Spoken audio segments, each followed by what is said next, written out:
The blues is a weird world to try to make your mark and make your living because, let's face it, I'm a middle-aged white man from America. I'm a fortunate person who was born in a place that was good for me and lucky. I don't have any of the problems that all my heroes had. You know, the people who created the music I love, the people who created blues and jazz, they had real hardships and problems and a tough life in America, and they made this music out of it. I'm appreciating that music. I didn't create any of that music. I love it with all my heart, and I'm trying to honor it and be faithful to it while also being me as much as I can. But I'm never going to be, I'm not Albert King. I will never be Albert King. I can't understand his life. So I'm just trying to be myself in the moment.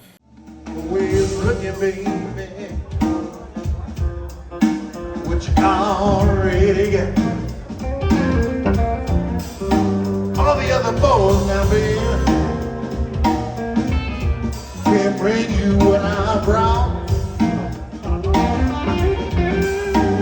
Josh, welcome to Greece. Thanks, man. Thanks. I'm happy to be here. Thank you for taking the time for this. Sure. Yeah, anytime. It's been a blast watching you perform yesterday with Travis Carlton on bass and Gene Lake on drums. Thank you. Gazarte, which the whole thing was set up by Music for and Musical Praxis Conservatory.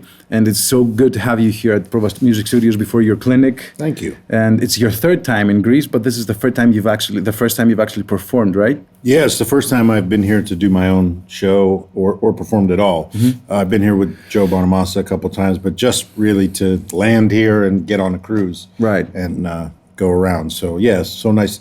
Finally come and play some shows. People have been asking forever. Yes. Please come. So, yeah, it was nice to finally get to do it. I hope you enjoyed the show as much as the people who attended because the energy was great. Yeah, the crowd was great last night. Really enjoyed playing. Yeah, it was a lot of fun. Watching you play yesterday with a bunch of my friends, everybody discussed your tone.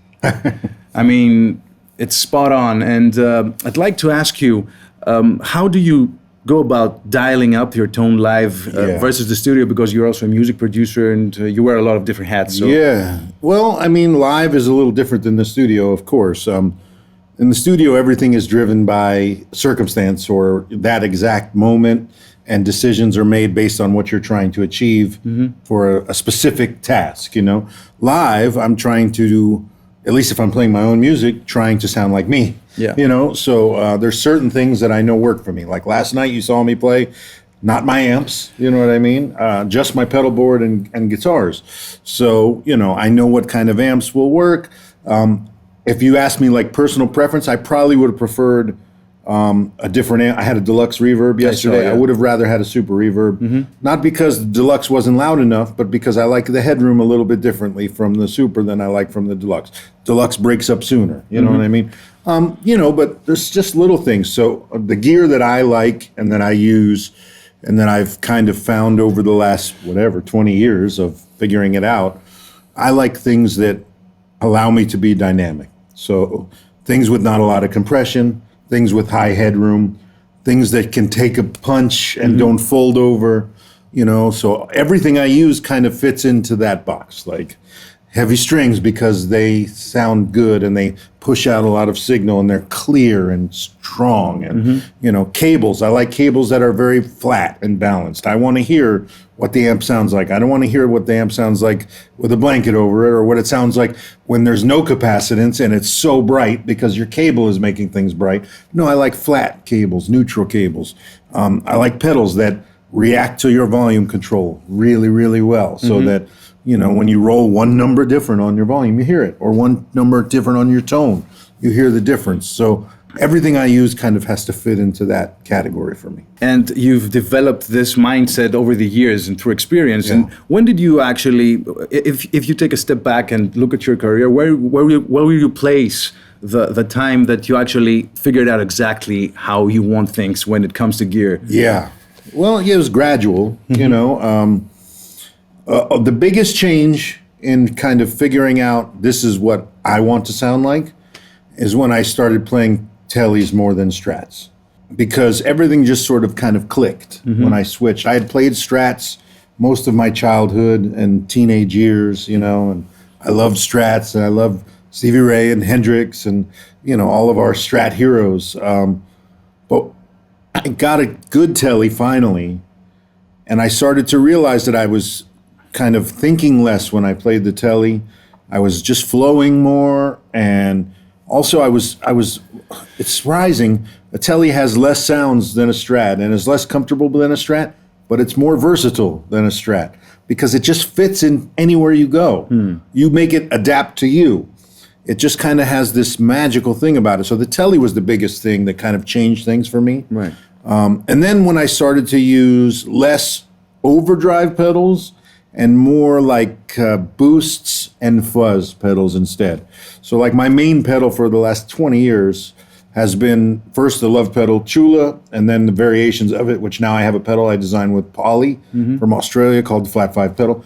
And it's a very simple pedal with no knobs almost. When you have it on and you roll your volume down, you won't even know that it's on. But when I roll my volume all the way up, that's what you heard 90% of the night last night. That's my sound, is that dynamic. I can just, it has more than enough gain when I want it to be there, but it's not like the same as like, you know, a tube screamer or pedals like that. Right. I like those pedals, but more with the Strat.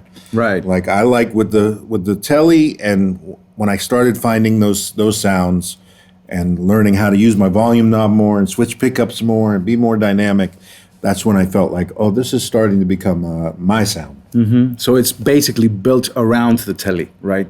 Yeah, for sure. It's a huge part of it. Yeah. Speaking about guitars, this is the prototype of the second signature model with Ibanez, and it comes out next month. This month. It should start showing up in stores in June. Oh, this month. So it could be any day. Nice. They're making them now, so they're starting to ship around the world. So yeah, the first one came out 3 years ago, the Flat 5, which was more like a 50 spec. So it was an ash body with the maple neck and regular kind of Tele setup on the pickups, normal single coil in the neck and Tele bridge. This one is more 60 spec, and it's a little different, the final model. This is one of the first prototypes, so the color is different than this. This was when we were still trying to decide what color we liked. So this is more cream and yellow. It ended up being a color called mint sand, is what we're calling it, because depending on how you look on it, it could be mint green or gray or desert sand or cream. It's kind of a cool neutral color. The other difference is on the final one, we did a pickup ring around the humbucker, which I really like. It's a small thing, but aesthetically, it looks super cool with the pickup ring around the humbucker. Oh, this so one it's doesn't going to have a mounting ring, right? Yeah, it has a ring around it. All right. So the pick guard is cut more to fit the ring. But otherwise, this is more 60 spec. It's alder body and a rosewood board on the maple neck. Same bridge pickup, but this is a custom new signature pickup with Seymour Duncan made to go with my bridge pickup. And that's another interesting thing. It's not made to be perfect with my bridge pickup.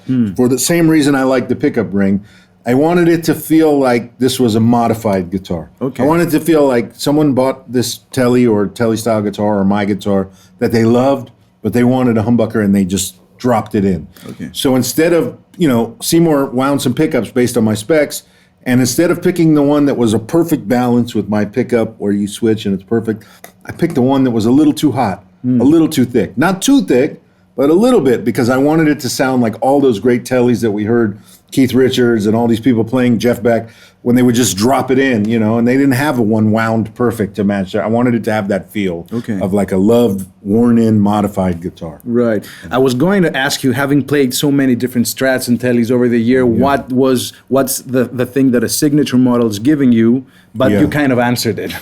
Yeah, well, this one gives me the flip side to the main one, which is the Flat 5-1. So I'm very much a maple neck guy, but I'm really enjoying playing this more 60s one with the rosewood board. First off, rosewood boards just feel more comfortable. I always prefer the feel of rosewood board. I just prefer the tone of maple neck because I love how quick it is. It's so immediate and the punch is so strong. And again, more dynamics. I like that, But yeah, I'm enjoying having this one. Ibanez, to their credit, have been such a great company to work with. They let me do everything I wanted on these guitars. Like, by far, I have one of the most unique Ibanez signature models. Certainly the most vintage spec Ibanez models on the market. Yeah, and that's it's true. cool that they allowed me to do all these things that I wanted to do. We have a huge experience working with artists, and Yeah, they do. yeah. And now that you're saying this, actually, yeah, this is the more vintage spec. Oh, this has instrument they make. many things that no other Ibanez has. Both of my models do. I mean, these tuners are vintage style tuners, stringed down in like bass style. No other Ibanez has these tuners. This guitar has 21 frets. No other Ibanez electric guitar has 21 frets. This has a V-shaped neck, much thicker, but not huge, but a lot different than the standard Ibanez neck profile. This stuff, I mean, the pickguard and the control plate, I drew this on a piece of paper. Right. And they did exactly what I want. The knobs, they allowed me to, we literally 3D printed out more and more knobs until it was the right height, the right feel on the side with the knurling, all of those things. And of course the pickups, the pots, the caps, because I wanted a very specific style of volume pot, a very specific cap material and value.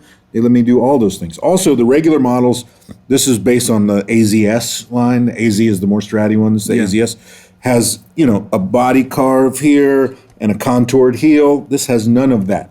This is completely, like vintage. Yeah. Only one they make that's like that has all of those things. Yeah. That's great. And we'll be expecting this month to start showing up in stores. Yeah. Awesome. That's great. You still use the heavy strings, like 13 Very to 58? heavy. Yeah, 13 to 58. Yeah. It's been kind of a controversial subject as lately as to if it actually, if heavier gauge strings actually make a difference to the tone. But I don't know. I think that it does. And listening to you playing live. Play an E chord unplugged on your guitar. Okay. I didn't use my pick though. Oh, okay. But I mean, Yeah. it's louder. It's just louder. They're louder strings. That's part of the reason I like it. Again, maximum information. Yeah. I want more information. You can't create information. You can only take it away. Yeah. So if you have more, you have more options. You know what I mean? I see what you're saying. But yeah, I've used these heavy strings for so long, since I was 16 years old. I'm very used to it. I like, they intonate very, very strongly, cleanly, precisely. I like that I can't phone it in. I can't half-ass a gig. When you get up on stage and your strings are heavy like this and you don't want to be there, it's not going to work. You Yeah. have to play hard, I like that because it puts me in the right frame of mind. Like, go. It's time to work now. Right. I like that. Yeah, it's definitely a workout playing a gig like you did last night. If I take off a week of playing guitar, it hurts my fingers when I come back. Right. You know what I mean? My calluses are so permanent, I just love the way they sound. And I'm sorry, I don't have any problem with light strings. Like, everybody use the strings that they feel comfortable with. Of course. But on the flip side of that, if you tell me there's no sound difference between 8s and 13s, that's not true. Right. If we sat here and I played both, you would hear a massive difference. Same setting, same massive difference. Yeah. Now that you mentioned this, I believe that whatever guitar I gave you, of course, it's very important to have the specs that you want and create the instrument that you actually hear in your head, to have it actually on you and play and use it. But I'm sure that you're the kind of player that if I gave you any guitar, you'd be Josh Smith. You'd sound the same. Maybe you wouldn't feel the same, but everybody, most of the people listening to you, because at the end of the day, it is the player, right? Yes, 100%. Maybe I wouldn't be as comfortable. So, when someone hands me a guitar with light strings, I don't struggle. It's still a guitar. I know how to play guitar, but I can't do all the things that I'm used to doing comfortably. You know what I mean? My vibrato gets wider, My bends maybe go over a little bit. And most definitely, I will not get out of tune much, much, much faster. Right. Because my hands, even just the way that I hold a chord and press down, I'm used to a certain amount of pushback. And if it's not there, I'm overdoing it. You know what I mean? So the guitar will go out of tune much faster. But I sound like me from whatever. If I plugged into that, we can't see it anymore, but the Marshall off camera, that's the least me amp in the room. Right. I would still sound like me, for sure. Yeah, you would. But I would be more comfortable with my gear. And that's one thing I think people, you get the argument all the time. Is tone in the hands or is it in the gear? Well, it's in the hands, of course. But for the audience, they should want the performer. to be as comfortable as possible because they're going to get a better show. Yeah, of course. So if your comfort depends on having heavy strings or having 37 pedals and the right amp, that means whether they think it's ridiculous that you have all that stuff, they're going to get a better show because you're comfortable using it. Of course. So I think that part gets lost in the argument. Like, It's definitely be comfortable. It's definitely a very important part of the equation to have the things that you actually want to have in order to perform 100%. Exactly. I was just trying to point out the fact that you have such a distinctive playing. Thank you. Because I've been listening to your music for years, and now come to think of it, the fact that you use such heavy strings correlates with the robust notes that come out of your hands and the way that you approach playing with a jazzy vibe. Sure, we'll talk about that a bit later. Before we get there, though, I would like to ask you. You said that you came here with your pedalboard, and you. Of course, it's not easy to travel with an amp when you're doing fly gigs around Europe. But what's on your pedalboard at the moment, if you want to talk about that a bit? Or, sure. Or like your desert island pedal? So it's not here right now. Right now I'm using my buddy from Jam's Cockness Monster, the Greg Koch Mini, which is cool. It's nice to get to check it out. It sounds very good. Yeah, it does. But on the pedalboard that I brought here is my smallest one because I have two other ones that are in different places right now from playing with Joe. Our gear is traveling, like literally I go right back to tour from this with Joe. So one pedalboard is already here in Europe, but I couldn't get it. And the other one is in America. So I brought my little board. Always all my boards have some sort of switching because I'm a big proponent of true bypass loops. I like when I'm plugged straight into the amp or with just the one pedal, like the Poly or the Chula style pedal, to be the only one that's on. I don't want to be running through all the pedals. I just want to run through just that pedal that I'm using. Ever since I moved to LA 23 years ago and met Bob Bradshaw and tried the Bradshaw system, I've been sold on that. Like it makes a huge difference in tone and dynamics and your guitar feeling like you're plugged straight in. So that's important to me. All my pedal boards do that. So even this little one that I brought with me here last night has a true bypass looper and a controller, a little Morningstar controller. The main pedal in this one, I don't have the flat 5 on this one, the Poly, because it wouldn't fit in this. So I had already made this board before that pedal came out. So, and this board stays home most of the time, like I said, because I have other boards. So this has a Chula on it, which is sure that or the Poly is the one I can't play gig without. I have to have some version of that pedal because it's been my sound for 20 years almost. And then I have the Vemoram Myriad fuzz, which is my signature fuzz I designed with Vemoram. I love that pedal so much. I have a King Tone Soloist for the Tube Screamer sound. You only heard that last night when I play the Strat. Only the Strat is, I don't use it with these guitars. I have TC Flashback Mini just for my slapback. Then I have a Catlin Bred Echo Rec for a longer delay on this board. And then the jack of all trades pedal is the Eventide H9. So on my bigger boards now I have the H90 because it's better and more powerful. But this one still has the H9, and that's like my Leslie sound, tremolos, flangers, reverbs, delays. If I need something specific, like that droney sound at the beginning of Penance, that's from the H9. It's my jack of all trades pedal. Right. What else? A tuner, a Strobo. You gotta have a tuner. Yeah, tuner. And I also have a Mythos Argonaut, which is like a green ringer, no knobs, just octave up. And I love the green ringer because you can combine it with other pedals. So instead of just having an Octavia, well, if I combine it with the Myriad, it sounds like an Octavia with the fuzz. But if I combine it with the Chula, it's something different. You heard it last night. I did a song called Letting You Go. That was the Chula with the octave up. Different sound, then a little more synthy than just the Octavia. Or if I combine it with Tube Screamer, it does something else. I like that it does something else. The Green Ringer is a really cool, underrated octave pedal. That's it. That's all that was on that board. Last night I also borrowed a wah pedal from Janisset Jam, a Wacko. The Wacko is a great pedal. Yeah, it's a great wah pedal. Quite a few things on a small board. It's a nice, and it's really small. And that's props to Schmidt-Array, because I use the Schmidt-Array boards now for more than 10 years. And they make it so easy to travel because they have the double tier. They have the lid that just goes right on. You just pick it up and leave. Yeah. People look at you funny at the airport like you're carrying a vintage typewriter or George Foreman grill or something, you know, but it's so cool. Like they're just the best, most strong and like well done pedal boards for traveling.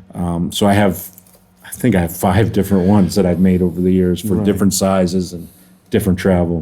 That pedal board makes a big difference. Yeah. And you use an amp always, right? Always. Yeah. How are you still fighting, let's say, the whole cab simulator preamp with the cab simulator movement that makes the whole thing really, fly friendly without having to rely on a rented amp that might not work as well or something? Yeah.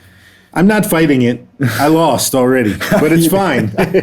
I'm just the old school guy in that way. Like I'd rather have a real amp always. Sometimes it's a crapshoot with fly amps and backline. The nice thing is like this whole tour in Europe, I have amps here that I leave in Germany that are, European power and work here. They've been here for 10 years every time I come do a tour. So I have Morgan amps that I leave in Germany that I've used for a long time. As far as the modelers and stuff, I understand why they are necessary and successful and why they are the right tool for many, many people. If I was still doing like what I did 15 years ago as a sideman more, playing pop gigs and wearing in-ear monitors, I would use one in a heartbeat. I'm not against doing it. Right. Although I maybe would still go the route of using a head and the aux box or something like that. Yeah. I've done that a few times, and at least you feel like you're playing through your amp, because it is your amp. You're playing through it. But, the situation with having a Fractal or a Kemper, you can have 100 amps, and you can switch around. And if you're doing a big pop gig, you could be running around the stage, and it just gets switched MIDI by the track that's going on with time code. That stuff is cool. I understand why people use it and need it, and it's come so far. But in a vacuum, does it sound good? Of course, but it never sounds like just sitting right next to a real amp. And that's not because it's wrong. It's because that's physically impossible. No matter what, you're listening to a picture of an amp through some other amplifier. If you're listening to it in real life in a room and not in headphones or some studio, then you're listening to it be reproduced through something else anyways. It's going to another power amp that's digital probably, or to another speaker that's more flat because you're already coloring it with a fake speaker, you know what I mean? So it's not apples to apples. So when people say it sounds exactly the same as that, that's impossible. I wish they would just say, it sounds great. Because that's fine. It does sound great. It's just different. It's a different application, different tool, and there's a reason for both. And I'm used to this tool more than that tool, so I'll stick with this tool until they won't let me do it anymore. All right. So especially when you're playing your music. Oh, of course. Yeah. Awesome. I'd like to talk a bit about playing, if you don't mind. Yeah. You've talked a lot, actually, about playing through changes and not simply over changes and stuff. Yeah. And I've been trying to wrap my head around all the videos that I see over the years. And in my opinion, what a very crucial part of your distinctive tone and playing is the rhythm side. Yeah. And how did you develop that, the rhythm, the pocket groove that you have, this immense rhythm? Thanks, man. It's a really important part of the way you sound, I think. Thank you. Yeah, I mean, rhythm is half the battle at least, you know what I mean? Though your time feel. Exactly. Not just your rhythm guitar playing, your time feel, your pocket is what makes people in the audience who don't play music, who don't know anything about what's going on, still go like this when you're playing.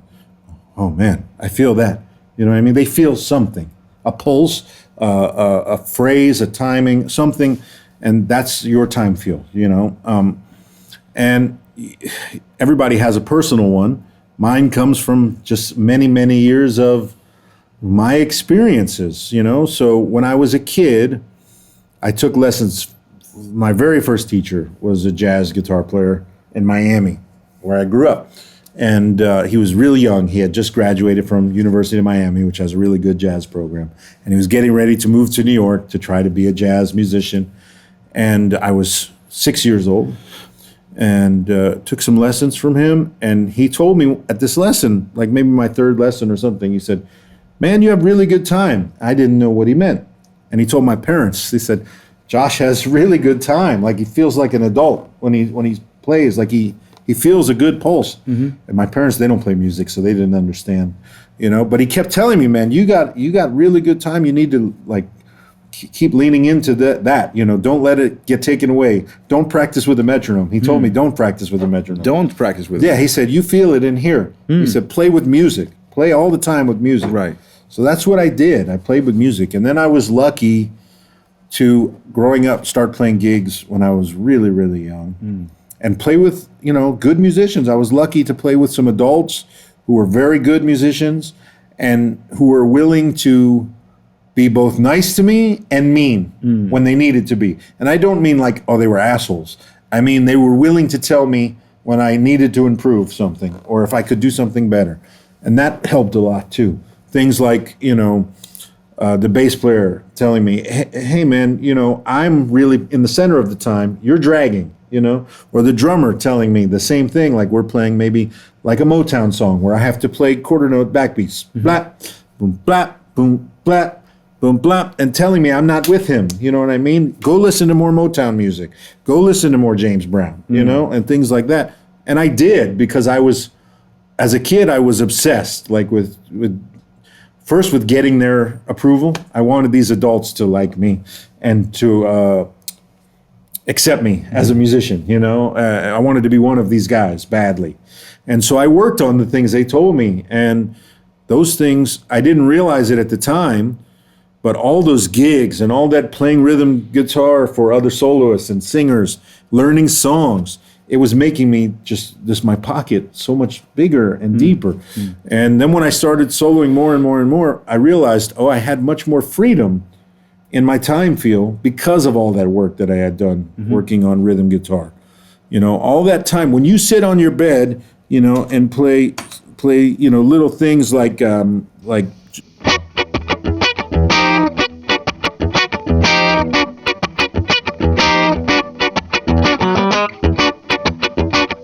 when you do that for like an hour, right? Or things like this.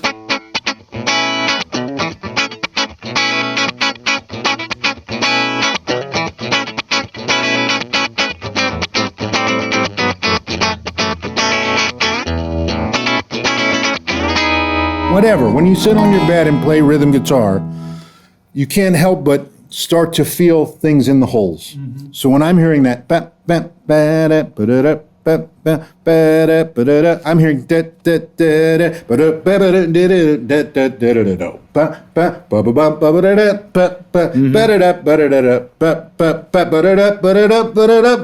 triplets and 16th notes, whatever. I'm hearing all that in there. So when you start to then play over it, you've built up this like, not just the notes that you're going to play, you've built up this rhythmic vocabulary. Right. To be able to make things add up and know when you want to go across a bar line or not, or when you want to swing on top of a straight or go straight on top of a swing, or whatever.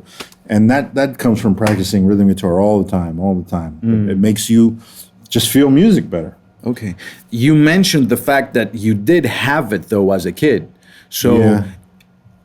I don't know if I'm right or wrong, but I was of the opinion that rhythm is something that if you do not have inside you, it's very difficult to get it to a level like yours. I don't know. Yeah, now you mentioned that it is hard work as well, but the base was there. So I'm getting the feeling that you can work up to a level, even though somebody will not come to you and say you have great rhythm when you're young. I mean, I think it's both things. You know what I mean? Like take B.B. King. You know what I mean? He had unbelievable rhythm when he was soloing, and he's playing very little amounts of notes, but just that pocket, if you do.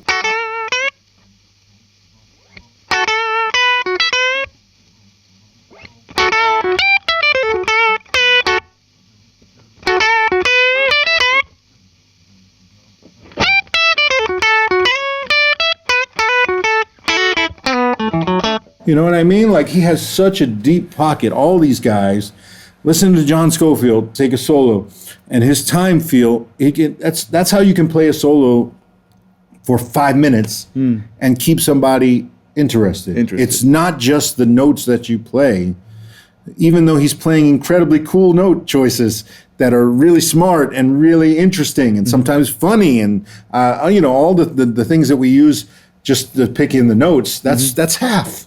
The other half is almost more important, because the other half is what, like I said before, gets the non-musician excited. Yeah. Because if I play a riff that just goes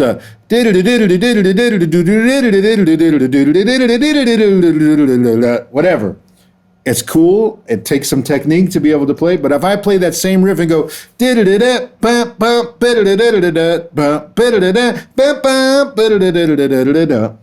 it's a story. You know what I mean? Same notes, but then one is a story and one is just a run-on sentence. Right. You're one of the players that it sounds like you play the right notes. There are a few players that do, in my opinion, that do this. Do you like taking chances when you're gigging, when you're live, or do you, I mean, I'm sure you do, but how do you approach taking chances live against staying in your comfort zone? Oh, I'm taking chances all night long. They just hopefully land. You know what I mean? They don't always land. They land when you play 16 gigs in a row with no days off. Then you could do no wrong. You know what I mean? You're locked in. But I mean, part of this job, unless you're only playing, bebop in a small jazz bar for 25 people and smoke, well, at least like it used to be in the old days. Yeah. Then you do nothing but take chances, and you're living on the edge, and that's fine. But I mean, not that we're playing Madison Square Garden last night, but there were 300 people last night. They want to see a little bit of a show, especially the non-guitar players. Yeah. So they want something that's enjoyable. So some of that, of course, has to be like certain things that work good in front of an audience, things that will get a reaction, So it's a mix between, the things that you do that will not impress, but that work, that are good and enjoyable and musical, and then the freedom that comes from improvising around that. That's what music is mixing all those things together. But yeah, I like to be, free as I can, but also precise, if that makes sense. I'm trying to execute at a high level. Maybe one of the reasons you say I always play the right note is not because of the note, but the intent. That's a big important thing for me, is the intent, meaning it when you play it. I try to really mean everything that I play. You've mentioned that before, and it's very interesting the way that you approach this. And I was wondering if you could maybe, I'm not going to ask you to show an example of what you're saying, because I don't know if this is possible to do, but I don't know. Yeah, it's more about being honest when you're improvising.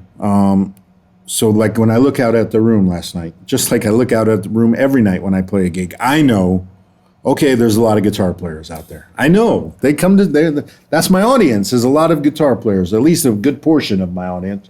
So they're there to see me play, and do certain things. So that's a trap.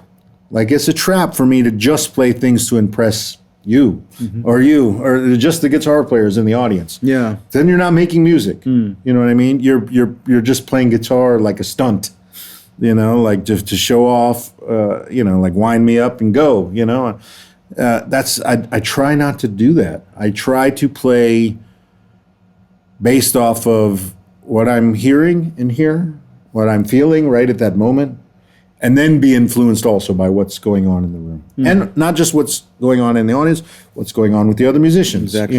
Yeah. If Travis plays something cool, of course I'm going to react. Or if Gene plays something and pushes me, or whoever's playing, whatever guys I'm playing with, if they do something, I'm going to react. And then that will change. You're going down this road, do, and something happens. He plays something cool. Or you look out in the audience and you see they're talking too loud and you want to make a change, you're going to break it down. Yeah. You know what I mean? And then the road goes like this instead of like this, And that's what, for me, what it's about, is that honesty and like playing really what I'm hearing and feeling and being in the moment. Yeah. Yeah. Then it feels real to me. Because we've all been to gigs and seen guys who while maybe are playing great, it feels maybe like they're going through the motions. Like, I don't feel it so much. I just, okay, he's playing really cool stuff, but I don't feel it as much as somebody who is more in the moment and breathing and taking rests and reacting and, oh, I heard that, okay, I'm going to and answer that, you know, like that's when you know there's real kind of improvisation happening. Right, yeah. Yesterday it was really organic between you guys, actually. We're trying to be, you know, and like I said, it's a balance. When you play 16 gigs in a row, things become, things that started off on day 3, I never played that before. That's really fucking cool. Well, day 6, it became, I built this into a thing. Let's do it again. You know what I mean? Yeah. So you're balancing all the time. Like, oh, I found this really cool thing. Let me build it up. Let me build it up. Build it up. Uh-oh, now it's cliche. You know what I mean? I got to start again. It's a balance. Yeah. You mentioned that you started really young. Yeah. And you did, but you didn't stay as a blues prodigy. This is a phenomenon these days. It happens a lot. How did you avoid that? Oh, how do you avoid it? I don't know. I mean, the blues is a weird world to try to make your mark and make your living because, let's face it, I'm a middle-aged white man from America. I'm a fortunate person who was born in a place that was good for me and lucky. I don't have any of the problems that all my heroes had. You know, the people who created the music I love, the people who created blues and jazz, they had real hardships and problems and a tough life in America, and they made this music out of it. I'm appreciating that music. I didn't create any of that music. I love it with all my heart, and I'm trying to honor it and be faithful to it while also being me as much as I can. But I'm never going to be, I'm not Albert King. I will never be Albert King. I can't understand his life.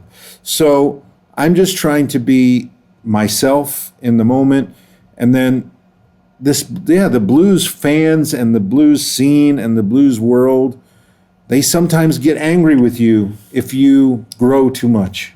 If you want to learn more jazz or more country or more about tone and different kinds of amps and pedals, and you know, well, you're not playing real blues anymore. To play real blues, it's only this and this and this and this. You have to get past that too if you want to grow and have other things. So that was hard for me when I was young because I wanted to just play blues. I wanted to be Albert King and Otis Rush and Magic Sam and Stevie Ray Vaughan and Jimi Hendrix. And these were my heroes, you know. But then I started to hear like Danny Gatton and Robin Ford and Larry Carlton. At first I didn't get it, especially like Robin. I didn't like Robin when I was really young because it was like, there's too much stuff. He's playing all this weird things, you know, jazzy thing. I didn't know what it was, you know. And then I heard him playing with Jimmy Witherspoon, playing blues, and with Charlie Musselwhite playing blues. And it became clear to me that he loved blues and did his homework and was so serious about blues, but he was also just growing as a musician and becoming a better musician. And it was almost like permission. Like, wait a minute, I can grow and learn and get better at my instrument, and it doesn't mean I don't play the blues anymore. And that took a switch getting flipped when I was a kid. Because some kids never flip that switch. When you come up playing blues, the second a kid can go, you know, they put them on stage. You know what I mean? Go, play. And the audience goes, yes, little kid playing blues. It's great. But, I mean, where do you go from there? You know what I mean? That could be the highlight of your career. Yeah. If you don't grow as a musician and learn and do the things that it takes to become a real musician. So it's a trap. Yeah, having said that, what are some things that you wished younger players focused on more, and maybe some things that older players would let go of? Younger players would focus on more. It's not that I wish that they would focus on more.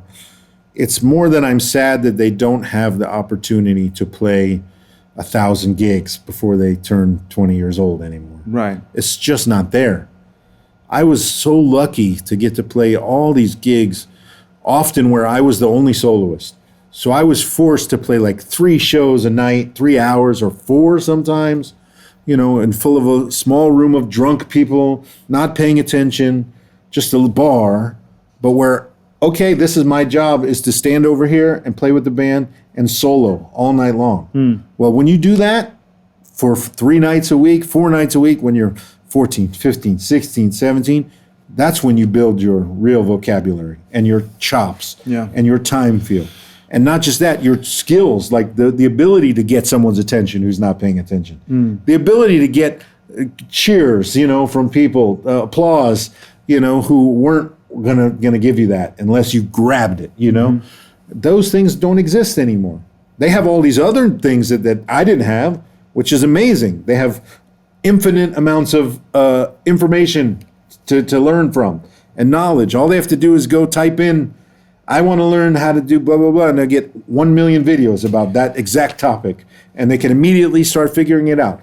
That's great, but kind of a double-edged sword, though. It's a double-edged sword. They grow very, very fast with tons of chops and tons of knowledge and not a lot of real-world application, which is, the real-world application is what switches it from being a great musician to a professional musician. You know what I mean? You could be a great musician and be a terrible pro. Yeah. You really can. You could be someone who knows everything and has tons of chops and is super schooled and learned, and then they're not anyone you ever want to hear play a gig because it's not enjoyable to listen to. Yeah. So it's you gotta find a way to get more gigs, young musicians, I think, because that's the only part that and it's not their fault. Those gigs don't exist anymore. For older musicians, I don't know, man. I came up where older musicians, you respect your elders no matter what. So maybe I wish they could look at younger musicians with a little more gratitude and grace, and not give them shit for the things I just said. Like realize that they're coming from a different world, and that this is just their process is now different than yours. We know a lot of old jaded musicians who are jealous now because, man, I've released 30 records in my life and toured the world behind this artist and made a living, and that fucking kid has 1 million followers on YouTube and makes more money than I make. You know what I mean? So what? That's the world that we live in today. But some older guys aren't able to handle that. Maybe let it go, guys. It's a new world, they found a new way to figure out how to do something with their skill. And more power to them. That's awesome. So like we mentioned before, you wear many different hats. You're a producer, you're a guitar player. You produced also the latest record by Andy Timmons, Recovery. And you've done another one, I think. Yeah, we did the Electric Truth before that one. Yes, exactly. And how is this process for you? How do you, as a guitar player and a musician with a presence in the room, how are you able to avoid stepping on creative toes while producing? It takes time to figure it out. I'm better at it now than I was 10 years ago when I started to produce. I never thought that I would ever want to produce for anybody other than myself, and I built my studio, and people started to ask, hey, can I come record at your studio? Will you produce? And I was like, really? They're like, yeah, I guess maybe they like the way my records sound and things. And it just kind of progressed naturally, and I love producing because it forces me to grow in new ways and learn new things, because of course I'm hearing another person's perspective, their music, their style, their thing, and the producer's goal is to help them achieve their goal. So they have some goal in mind of this project that they want to make and where they want it to get to. You have to help them hit that goal and then maybe make it even better than they knew that they could by offering your input, the things that you think might help it be better. Maybe you may not be right, but you have to at least be honest about it. Tell them what you thought, because they hired you. That's your job. And then you have to get the best performance out of them too, which is different, like you said, for everyone. Because some people need the carrot and some need the stick. Some people want only praise, and that's fine. So if you get on them too much and say, man, that wasn't good, you could do so much better. That's terrible. Come on, bro, let's go better. Some people need to hear it like that, or say, man, don't do that. Try this. Other people just need to be told, that's great, man, that's great. Maybe just one more, man. You could, I don't think you could beat it, but that was great. You know, we'll just try another one just for fun because we already got it. It's psychology with different people on getting the best out of them, you know, all in service of kind of finding the end result that they want and making it maybe a little better. And it's so much fun. So much fun hearing people's perspectives, their music, you know. So I really enjoy doing it. I also enjoy very much the technical side of producing, like engineering and getting sounds and running Pro Tools. I like running Pro Tools. I really like arranging, helping with the arrangements of the songs. I mean, I like writing too, but I really like, you know, when someone has a song and you sit down to start talking it over and it doesn't exist yet. Like maybe there's not even a demo. There's just, they play it for you on guitar or something. This is the song. Here's what I'm thinking, you know, maybe we do this. And I love that when there's nothing and I start to get an idea like, oh man, no organ on this. Let's go just piano, you know, and simple, more jazzy drums, real simple, just a few mics on the drums, you know, and this. Because you hear something, you immediately get an idea. Learning to focus that skill has been really fun, and arrange songs. Like, oh man, I really like this. I think we should lengthen this section. Or you're missing a bridge. Let's write a bridge. It feels like there should be a bridge right here to lead to the solo or whatever. I love doing those things. Yeah. Arranging. I love like when it's time to, okay, we recorded it. That was great. Does it need anything else? No. Okay. But maybe it does. Maybe it needs horns. I love going in and talking and getting horns arrangements done and going to record the horn section or strings and background singers, like, and figuring out what work. I love all of those processes. Right. So fun.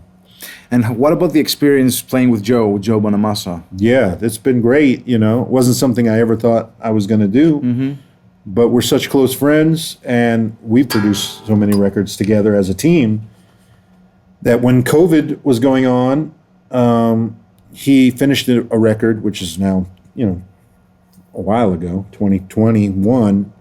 It came out called Time Clocks. That was Joe's record a few records ago.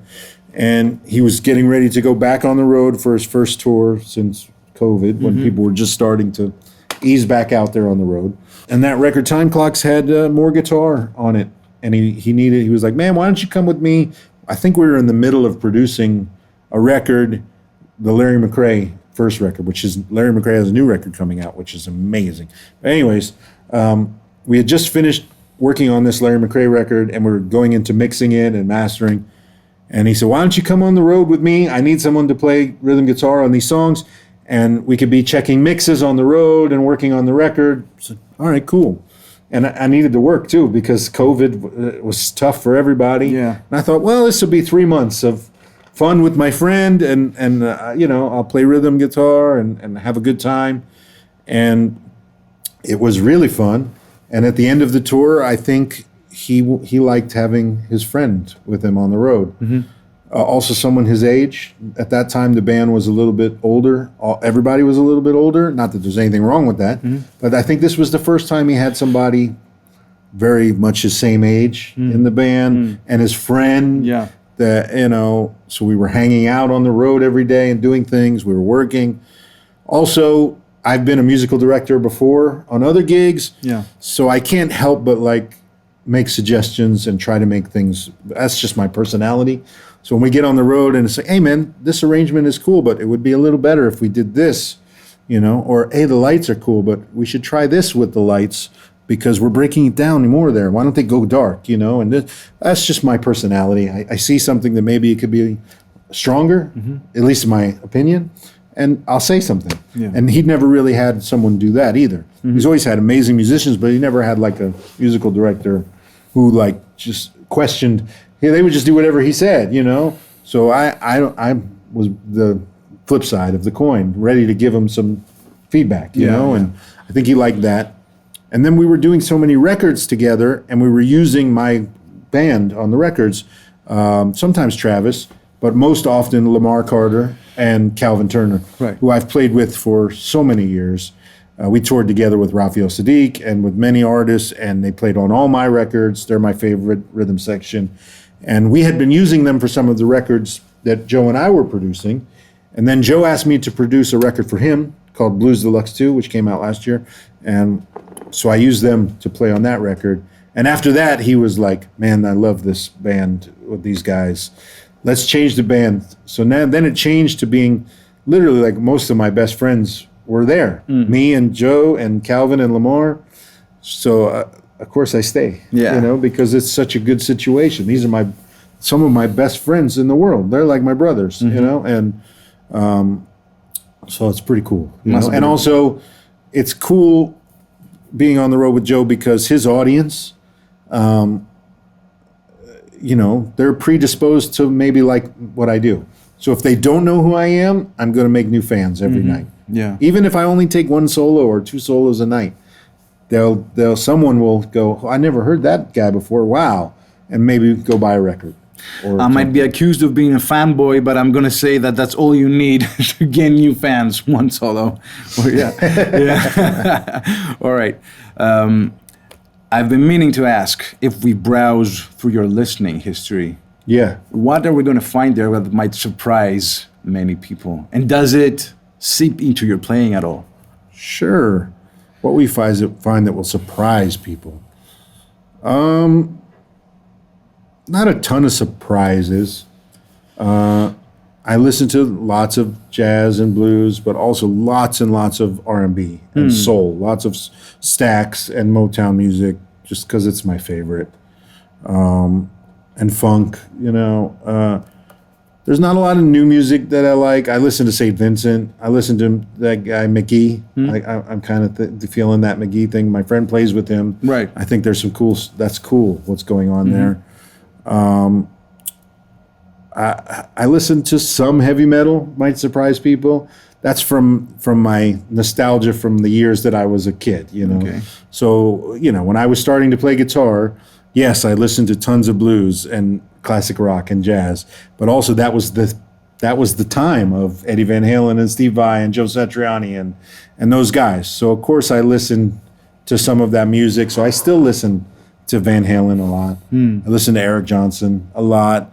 I listen to some more just like 80s metal, like Whitesnake and things like that every now and then, because I loved some of those songs when I was a kid.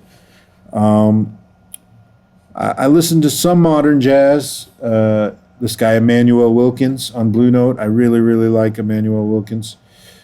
He's made some amazing records. I listen to Kenny Garrett a lot, like a lot. He's my favorite soloist on any instrument. And I've listened to him almost every day since I was 20 years old, probably. Right. What else? I don't know. That's about it. All right. And I try to every Friday listen to all the new blues and jazz and soul releases. So you're staying in touch with I try to at least hear what's coming out. I'll look at my suggested tracks, new albums, and I will listen to hear. Most of that is me as a producer, just trying to hear, oh, that's cool what they're doing there. Or even if I like that mix, or I wonder what they did to get that sound, or let me hear how other blues records sound right now. Are they writing good songs, or is it afterthought? Or does it sound high quality, or does it sound like it was recorded in a garage? I'm curious about all those things because it mean a lot to me. I want, especially blues records, I want them to be great so bad. And unfortunately, the blues scene, a lot of people, when they make their records, it's always like an afterthought. They don't get to put a lot of thought into production or writing and arranging. They're putting all of their money and time into just actually making it happen, making the record. So all the other stuff is like an afterthought. So I'm curious about that, like to listen to these blues records and see like who's putting in the effort or not. Yeah. Well, Josh, the time for the clinic is almost now. It's been great having you here. Thank you. It's been a blast watching you perform live. Thank you, sir. I really appreciate you. I hope you have a great clinic and great rest of the tour. Me too. And hope to see you again, sure. Thank you very much for taking the time. Nice talking to you. Yeah, you too.